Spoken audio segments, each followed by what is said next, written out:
All right. Thanks for joining us today. We are going to take a look at the newest set of Fantastic Four previews. These are going to be three pretty good characters. We got Reed Richards, Fixer of Universes, Silver Surfer, and Blastaar. All right, let's get right to it. We're going to look at Reed Richards, Fixer of Universes, the Chase title character. He is number 66 of the set, coming in for just 60 points. He has 7 clicks of life for that 60-point cost, and he can generate Molecule Man, a bystander. We'll take a close look at how he can generate and what he. So Reed then is starting with Leap Climb. He has that as his movement power throughout his dial. With that 60 points, you're getting 7 clicks of life. On his attack, he's starting with a 10 attack, then moves up to an 11-12 on his last 2 clicks, but with no powers on that attack. On his defense, he starts at 18 with toughness, moves into 17 on clicks 3 and 4 with super senses, keeps that super senses through the rest of his dial with an 18, 19, and ends with a 20 defense. On his damage, he has leadership, 2 damage on his first 2 clicks, then he moves into probability control with the 2 damage, and then ends with 1 damage with no power on the last click. Comes in with the Fantastic Four team ability, and let's take a look at what he does as a title character. So title characters, when they activate a plot ability at the end of your turn, if it didn't attack an opposing character, deal it 1 unavoidable damage. What Reed has is his +1 plot point ability is free. Outwit Perplex until your next turn. At the end of your turn, heal Reed Richards 1 click if he targeted 1 or more opposing characters with Outwit or Perplex this turn. So even if he doesn't attack, all he has to do is target an opponent with Outwit or Perplex. Then at the end of your turn, he could heal 1 and then take 1 unavoidable damage, or he could take 1 unavoidable damage and then heal 1. Since they both activate at the end of your turn, you choose the order. The active player chooses the order that they would resolve. So that's great. You want to build up those plot points without having to take the unavoidable damage. So if you're not able to attack somebody, you can move and then outwit and then be able to offset the unavoidable with the heal. He has the +0, which is free. If Reed Richards occupies an opponent's starting area, generate a Molecule Man bystander, max 1. So you have to get into that opponent's starting area. With that 11 movement leap climb, it's possible for him to do that on turn 2. Once you're in there, then you can activate that plot point to generate the Molecule Man. Remember, you can only activate 1 plot point per turn. Then he has -1 plot ability, so that one he can free. If Reed Richards, Fixer of Universes, is adjacent to Molecule Man, roll a d6.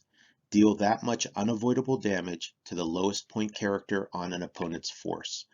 You choose if there's a tie. So that's the big thing on this Reed Richards.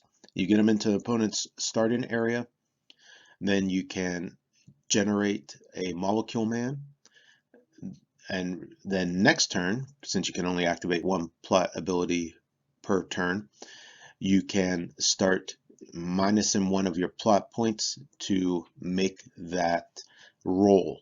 Now notice, it's not an attack. So if you do that and you're not able to outwit or perplex an opponent, then, or let's see, even if you are able to outwit or perplex, you can't activate the heal plot point. So if you activate the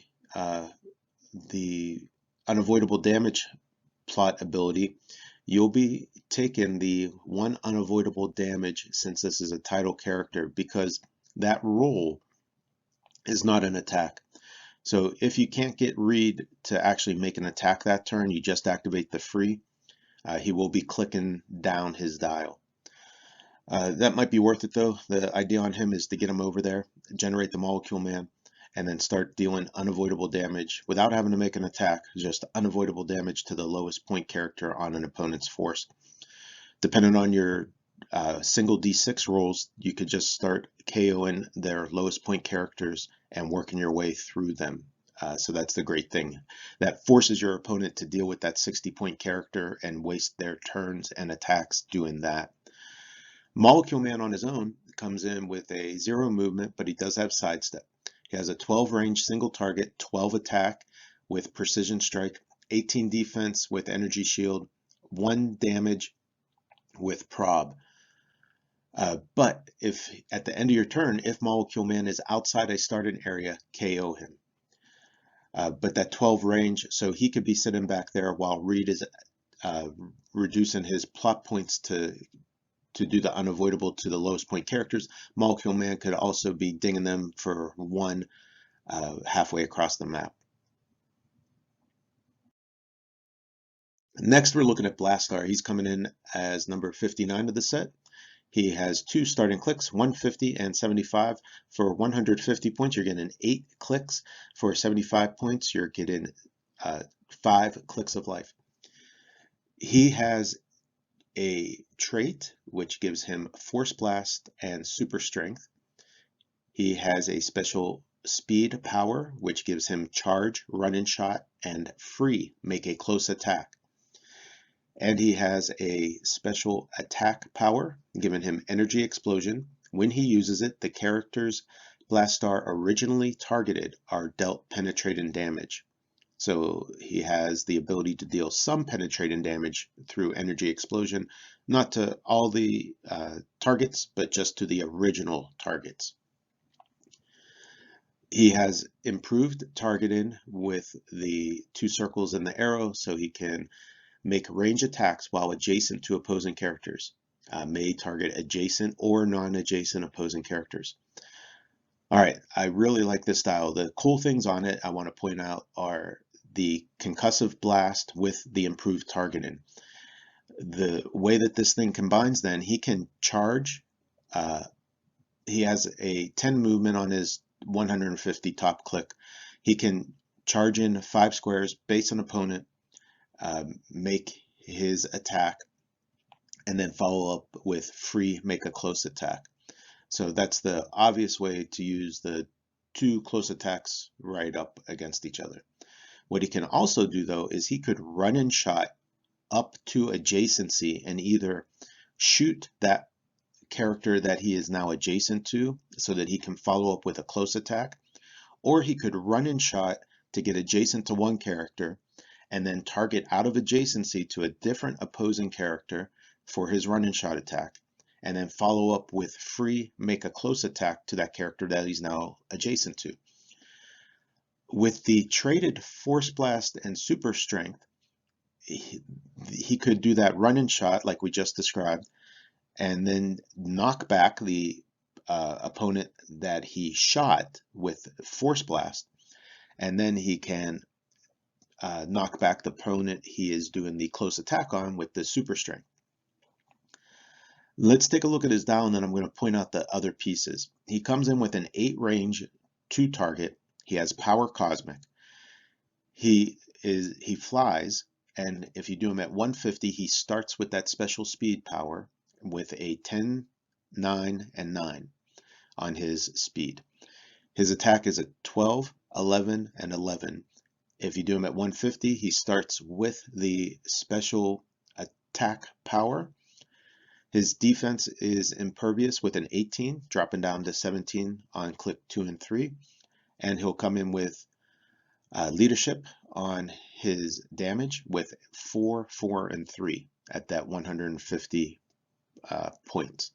If you play him at 75, he starts with 9 movement, 11 attack, 18 defense, and 3 damage. No leadership there, and he does not start with his special speed power. I really like that speed power. For 150 points, I would probably tend to play him at that level. If not, on the 75, he ends with that speed power, so you might land on it should he get hit. Now, the other cool thing is he has move and attack throughout his whole dial, either through his special speed power or through regular run and shot on clicks 4, 5, and 6. If you're playing him at 75, that's clicks 1, 2, and 3. He has damage reducers throughout the dial. He's power cosmic, which gives him the protected outwit. So that's going to make it preserve his life. So your opponent has to deal with those reducers or figure out a way to get past the protected outwit. Now, the cool thing I like on him is, of course, he has run and shot and pulse wave on certain clicks.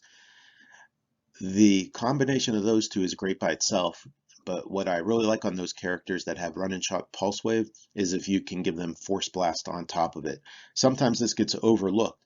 The pulse wave makes it so that characters cannot use their abilities until the attack resolves. And then Force Blast allows you to deal knockback. The Pulse Wave then shuts off things that would traditionally stop the knockback from happening, and the reducers that would maybe protect you from taking knockback damage. So not only can he run and shot Pulse Wave, but then he can do the knockback and potentially give even more damage at the tail end of that Pulse Wave attack. I really like this character, even at 150 points, even though that is half of your traditional build. I think he has enough potential there to deal out some good damage and enough clicks of life to do that to multiple opponents. So I really like this character. I think the point value is fair. Last, let's look at Silver Surfer. He's coming in as number 47A of the set. He also has two starting lines, 150 points and 75 points. But for his 150 points, you're picking up 9 clicks of life. For 75, you're picking up 5 clicks of life. He has one trait. At the beginning of the game, generate a Dawn Greenwood bystander. He has a special speed power, which is hypersonic. When Silver Surfer uses it, after resolutions, you may choose a character he hit or moved through. The chosen character gains immobile until your next turn. And he has a special attack power, which is free. Choose a standard attack power an opposing character within 8 squares can use. Silver Surfer can use that power until your next turn. Notice that special attack power does not require line of fire. It is just within 8 squares. His bystander, Dawn, has a 6 movement sidestep. She has a special attack power, which is power. If Dawn Greenwood is within 4 squares of an opposing character, place Silver Surfer adjacent from elsewhere on the map. She has a trait. When Dawn Greenwood is KO'd by an opponent's attack, modify Silver Surfer's combat values +1 for the rest of the game. And she has a special damage power, which gives enhancement perplex, but only to target a character named Silver Surfer. Surfer's dial has an 8 range single target.